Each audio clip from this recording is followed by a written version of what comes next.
को, हमारे बुजुर्गों को, नौजवान साथियों को, उपनल कर्मचारी महासंघ ने जो ये प्रदेश व्यापी आपने आंदोलन करा है, तो मैं बधाई देना चाहता हूं। जिस तरीके से संगठित होकर आपने एकता का अपना प्रमाण दिया है, उसके लिए मैं आपको विशेष बधाई देना चाहता हूं।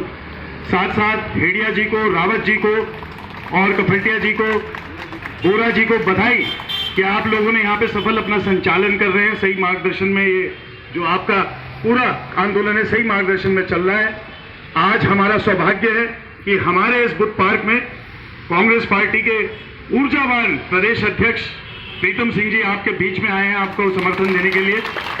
साथ में बहुत ही हमारे वरिष्ठ नेता प्रदेश के उपाध्यक्ष आदरणीय आर्यन शर्मा जी भी उनके साथ यहाँ पे आए हैं। आर्यन शर्मा जी के बारे में सुशीला तिवारी सब जानते हैं, क्योंकि सुशीला तिवारी जी और एनडी तिवारी जी, उनके साथ 40 साल आपने समय बिताया, बहुत सेवा दी आदरणीय तिवारी जी को।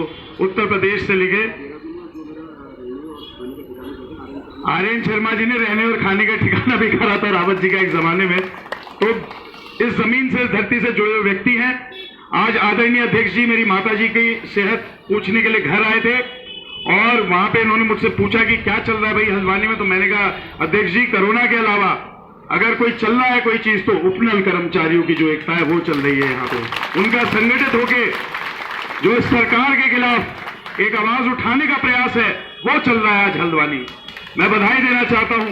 देखिए, आसान नहीं है आंदोलन, हमने भी करे, हम भी समझते हैं। पहले हफ्ते बड़ा जोश रहता है, पहले 2 दिन बड़ा जोश रहता है, चौथे, पांचवें, छठे, सातवें दिन धीरे धीरे लोग तितर बितर हो जाते हैं।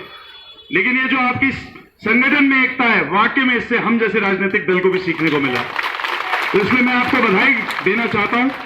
देखिए, आपकी मांग बहुत जायज है, वाकई में हमने भी बजाई। देखिए, देश के प्रधानमंत्री हैं भारतीय जनता पार्टी के, लेकिन हमारे भी प्रधानमंत्री, जब उन्होंने बोला कि साहब कोरोना में आपको ताली, थाली, शंख, घंटी, टॉर्च, रोशनी सब करना है, हमने कहा नहीं, हम करेंगे। हमारे देश का प्रधानमंत्री कह रहे हैं, चाहे हम कांग्रेस को, लेकिन हमने बजाई, हमने थाली बजाई आप लोगों के लिए, हमने घंटी बजाई आप लोगों के लिए। और अध्यक्ष जी, ये नॉन ट्रेन्ड मेडिकल स्टाफ भी है इसमें, जिन्होंने कोरोना में अपनी मेडिकल स्वास्थ्य सेवाओं में भी अपना पूरा योगदान दिया है। तो आप तो डबल बधाई के पात्र हैं, असली कोरोना वॉरियर। और ये है स्थिति आज इस प्रदेश की, इस राज्य की, यह स्थिति आज हमारे देश की कि जिसके लिए हमने ताली और थाली बजाई, वो कोरोना वॉरियर यहां चिलमिलाती धूप में यहाँ बुद्ध पार्क में बैठने पे मजबूर हो गया है। देहरादून में 56 दिन से बैठने के लिए मजबूर हो गया। ये हमारा दुर्भाग्य है कि ऐसी बहरी सरकार, ऐसी गूंगी सरकार, ऐसी अंधी सरकार इस राज्य को मिली है। बहुत दुर्भाग्य का विषय। आप में से ज्यादातर लोग उपनल के माध्यम से 15 से ज्यादा वर्षों से, मेरे ख्याल से सुशीला तिवारी 18-21 सालों से आप लोग उपनल के माध्यम से, जी 1998 से भाई साहब कह रहे हैं आप लोग सेवाएं दे रहे हैं। और कोई भी सेक्टर हो, कोई भी नौकरी हो, कोई भी काम हो, उसमें 1998 से लेकर अभी तक वेतन ना बढ़ा हो, इससे बड़ा कोई दुर्भाग्य का विषय नहीं हो सकता। 1998 से अभी तक पूरा जीवन जिन लोगों ने समर्पित कर दिया सरकारी सेवाओं में, उनका नियमितीकरण नहीं हो रहा, इससे दुर्भाग्य की कोई बड़ी बात नहीं हो सकती। आपकी मांगे पूरी तरीके से जायज है। और अध्यक्ष जी, ये लोग हाईकोर्ट से भी जीत के आए बल्कि केस, लेकिन एक डबल इंजन की सरकार, जिन्होंने नारा दिया था डबल इंजन की सरकार, अध्यक्ष जी बार बार कहते हैं एक इंजन एक तरफ जा रहा है, दूसरा इंजन दूसरी तरफ जा रहा है, बोगी को खींच के तोड़ के ये पटरी, ये रेल की व्यवस्था कर दी इस डबल इंजन की सरकार ने। तो आश्वासन आपको अध्यक्ष जी ने भी देहरादून में दिया है, हम भी दे रहे हैं। देखिए, आज हमारी सरकार नहीं है, लेकिन हम आपके साथ कंधे से कंधा मिला के चल रहे हैं। और आपका ये बेटा और आपके जो ये भाई हैं, आपको ध्यान होगा जब हमारी खुद की सरकार थी आर्यन जी, तब भी उपनल कर्मचारी धरने पे बैठे थे, मैं उनके साथ सरकार में अपनी सरकार के खिलाफ उपवास में बैठे। कांग्रेस में डर नहीं लगता लोगों की मांग उठाने में, जायज जब होती है तो हम पूरी तरीके से लड़ाई में साथ देते हैं। क्यों नहीं आ रहे भारतीय जनता पार्टी के मंत्री, इनके विधायक, इनके जिला अध्यक्ष, इनके युवा मोर्चा के लोग, इनके एबीवीपी के लोग क्यों नहीं आ रहे आपके यहाँ पे समर्थन देने के लिए? क्या आप में से उनके लोग नहीं है? मैं जानता हूं सारे कांग्रेसी थोड़ी ना बैठे, सारी पार्टियों से संपर्क में वाले लोग हैं, परिवार के भी लोग होंगे, वो क्यों नहीं आते? मैं आपसे पूछना चाह रहा हूं आज।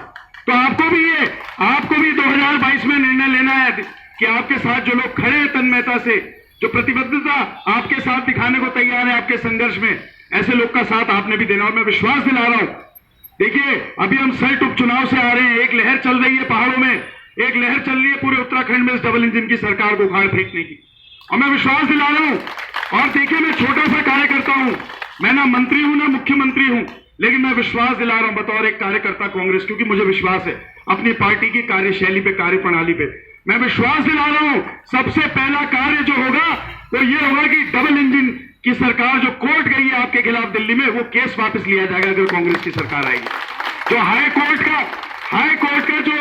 कोर्ट का जो निर्णय है उसका स्वागत करा जाएगा, उसको इंप्लीमेंट करा जाएगा। तो आप विश्वास मानिए, और आपके नियमितीकरण से लेकर समान कार्य, समान वेतन की जो भी लड़ाई है, उस सब लड़ाई में हम पूरी तरीके से आपका साथ देने के लिए आश्वासन देते हैं इस भूमि को। मैं बधाई देना चाहता हूं आयोजन मंडली को, मैं बधाई देना चाहता हूं सुशीला तिवारी के आप कोरोना वॉरियर्स को, और मैं बधाई देना चाहता हूं आपके पूरे जो प्रदेश व्यापी जो एक आंदोलन जो संगठन चला रहा है उसको, कितने संगठित होके, इतने तौर तरीके से, गांधीवादी तरीके से आपने अपने आंदोलन को बढ़ाया।